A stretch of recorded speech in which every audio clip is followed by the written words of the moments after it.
सभी स्टूडेंट्स ध्यान दीजिए, जो सब बना लिए हैं हम अभी प्रत्येक का क्या कर रहे हैं, सोल्यूशन दे रहे हैं। थोड़ा सा इधर आ जाइए, आप लोग बताएंगे हमें कितना सही हुआ। 5 में से 5 सही है। खैर, आपको हम बताने के बाद ही आपको बताएंगे कि कितना सही हुआ कितना गलत। बच्चों, जो भी बच्चे वीडियो देख रहे हैं, ये सभी क्वेश्चन मैट्रिक परीक्षा 2024 और चूँकि हम 25 वाले का बैच स्टार्ट किए हैं तो उसमें पढ़ा रहे हैं, लेकिन 24 में देने वाले हैं उनके लिए भी बहुत इंपॉर्टेंट क्वेश्चन है। और ये सभी क्वेश्चन मैट्रिक एग्जाम में पूछा गया है। आतिफ, आप मिलाइए। और तुम देखो कि मात्र 2 ही चैप्टर पढ़ा है, प्रश्नावली 1.1 और 1.2। कितने क्वेश्चन हम तुम लोगों को करवा चुके हैं। जो बच्चे क्लास रेगुलर है, एकदम शुरुआत से हम प्राकृत संख्या से लेकर के अभी तक क्लास रेगुलर है, इनको कोई परेशानी नहीं हुआ होगा। 5 में 5 आ जाना चाहिए। जिनको नहीं आ रहा है उनको तो ये मेहनत करने पड़ेंगे, ठीक है। और अब ये कि शुरुआत ही आपका गड़बड़ हो जाएगा तो बीच वाला आने वाला अंतिम क्या हो जाएगा, बेकार ही हो जाएगा। तो कोशिश कीजिए कि हम शुरुआत ही में अच्छे रहे, इंटेलिजेंट रहे और मुझे प्रत्येक क्वेश्चन आ रहा हो। अली बना लिए हो? चलो मिलाओगे। ये सभी क्वेश्चन कब पूछा, कहाँ पूछा गया? ये मैट्रिक परीक्षा 2000 नहीं, मैट्रिक परीक्षा में पूछा गया, प्रीवियस ईयर क्वेश्चन है, ठीक है ना। चलिए ध्यान देंगे। पहला क्वेश्चन इस प्रकार से है कि यदि 42 में भाग दिया गया है 35 से एक बार में तो शेषफल 7 रह गया। फिर आगे चलते हैं, फिर 35 में भागा दिया 7 से तो 5 बार में कट गया है और शेषफल क्या आ गया, 0। तो याद कीजिए हम कब बताए थे, किस लाइन में देखना है कि मौसा कौन कहलाएगा, मौसा कौन होगा, मौसा कौन होगा। तो याद कीजिए इस वाला लाइन में 0 जो आ गया है ना, तो ये वाला मौसा होता है। याद कर, यूक्लिड विभाजन एल्गोरिथम से यह प्रश्नावली 1.1 का क्वेश्चन है। तो इसका सही आंसर क्या होता है, ये हो। बस इतना ही करना था। कह रहा था मौसा क्या होगा, तो मौसा क्या हो गया, 7। खाली 0 वाला लाइन इधर को छोड़ दीजिए, इधर देखनी ही नहीं थी। यहाँ 0 आ गया है तो बी कौन है, 7 है, तो यही मौसा हो गया। सभी का सही है? सभी का सही है? चलिए बहुत बढ़िया। चलिए अगला क्वेश्चन, प्रत्येक अपरिमेय संख्या होती है। तो याद कीजिए, प्रत्येक अपरिमेय और प्रत्येक परिमेय संख्या क्या होती है, वास्तविक संख्या होती है। हम बताए थे कि प्रत्येक परिमेय और प्रत्येक अपरिमेय संख्या एक क्या होती है, वास्तविक संख्या होती है। प्राकृतिक नहीं होगी, पूर्ण नहीं होगी, पूर्णांक नहीं होगी। सही आंसर 2 का क्या होता, वह एक वास्तविक संख्या होता। 2 का सही आंसर क्या होता, कौन सब लगाया हो बताओ। चलो ठीक है, बहुत बढ़िया। किनका गलती हो गया, आतिफ कमाल का गलती हो गया। अरे यार तुम याद रखो, जोड़ करके ही पूछ सकता है तुमको। अभी यहाँ पे प्रत्येक अपरिमेय संख्या होती है तो एक वास्तविक संख्या, या प्रत्येक परिमेय संख्या होती है एक वास्तविक संख्या, या कभी कभी दोनों को जोड़ देता है कि प्रत्येक परिमेय और प्रत्येक अपरिमेय संख्या का समुच्चय क्या होता है, एक वास्तविक संख्या। ये दिमाग में बैठा करके चलिए। तीसरा क्वेश्चन क्या है, यदि m एक धनात्मक पूर्णांक है, m क्या है, धनात्मक पूर्णांक। और धनात्मक पूर्णांक याद कीजिए 1 से लेकर के पूर्णांक बताए थे ना जी, कि धनात्मक पूर्णांक 1 2 3 4 5 6 इस तरह से धनात्मक पूर्णांक हो।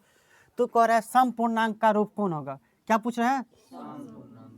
तो सम पूर्णांक जिसमें 2 ऐड हुआ होगा वही ना सम होगा। तो देखिए यहाँ पे 2m 2m 2m 2m सम में, तो इतना चीज तो ठीक है। 1 जोड़ा है तो विषम में है, 2 जोड़ा है सम हो गया, 3 जोड़ेंगे विषम में है, 5 जोड़ेंगे विषम में है। तो सही आंसर देखो, तो इतना इजी क्वेश्चन है ये क्वेश्चन। ये क्वेश्चन कैसा है, किस पर है, तो 1.11 का क्वेश्चन है। किस में से आप याद कीजिए, 4 नंबर 3 नंबर क्वेश्चन जो सब जो था, इस ये क्वेश्चन किन सब का सही है, 3 नंबर हमारा सही था लेकिन। अरे थोड़ा सा सोचिए ना भाई, सम क्या होता है, जो 2 से न कटे, जिसमें 2 ऐड हो ना। देखो तुम लोग बोला है कि हमें 5 में 5 सही हो जाएगा, कहाँ 5 में 5 सही हुआ। चलिए माशाल्लाह आपका बहुत बढ़िया है कि 3 में तीनों सही हुआ है, ठीक है। सभी स्टूडेंट्स सफीना बताएगी कितनी सही हुई है अभी 3 में? 2 ही सही हुई है।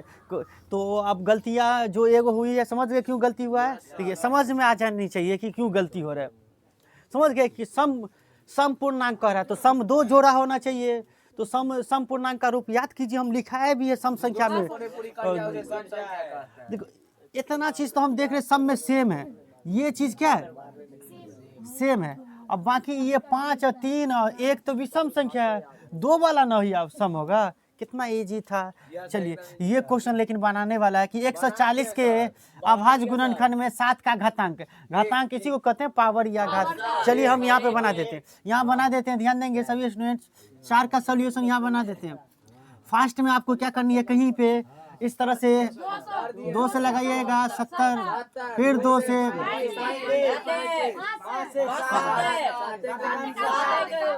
7 का घात कितने है? 1। तो इस प्रकार से हमारा कौन सा आंसर हो जाएगा? ये वाला सही है। यानी 100 क्वेश्चन अगर ऑब्जेक्टिव में अगर होगा तो 1 क्वेश्चन घातांक पूछवे करेगा। 1 क्वेश्चन यहाँ से आएगा बच्चों, 1 क्वेश्चन यहाँ से फिक्स है, आना ही है। वास्तविक संख्या से 1 क्वेश्चन रहेंगे।